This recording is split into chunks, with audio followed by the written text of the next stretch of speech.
SFIയുടെ അന്വേഷണം നടന്നു വരുന്നു. സെപ്റ്റംബർ 30 അവർക്ക് നൽകിയിട്ടുള്ള കാലാവധി. അതിനു മുമ്പായി തന്നെ അവരൊരു റിപ്പോർട്ട് സമർപ്പിക്കുമെന്നാണ് കഴിഞ്ഞ ദിവസം ഹൈക്കോടതിയിൽ ഈ വിഷയവുമായി ബന്ധപ്പെട്ട് ഈ അന്വേഷണത്തിനെതിരെ CMRൽ കൊടുത്ത ഹർജിയിൽ SFIക്ക് വേണ്ടി ഹാജരായ അഭിഭാഷകർ അതിനു മുമ്പൊരു ഇന്ററിം റിപ്പോർട്ട് ഉണ്ടാകുമെന്നാണ് കോടതിയിൽ പറഞ്ഞത്.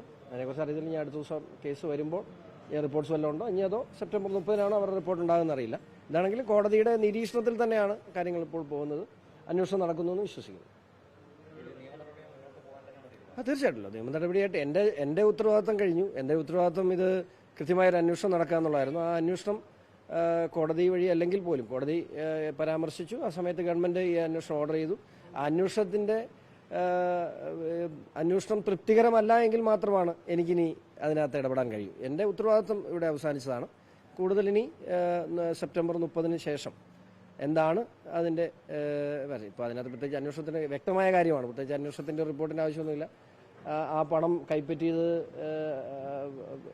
ആർക്ക് വേണ്ടിയാണ് കൈപ്പറ്റിയെന്നും ഒരു സേവനങ്ങളും ലഭ്യമായിട്ടില്ല എന്നും വ്യക്തമായ ഒരു കാര്യമാണ്. അതിന് പ്രത്യേകിച്ച് അന്വേഷണത്തിൻ്റെ ആവശ്യമൊന്നുമില്ല. അപ്പോൾ അത് ആ റിപ്പോർട്ടായി വന്നാൽ സ്വാഭാവികമായും ആ റിപ്പോർട്ട് പുറത്തു വന്നാൽ മുഖ്യമന്ത്രി രാജിയിലേക്ക് പോകേണ്ടി വരും.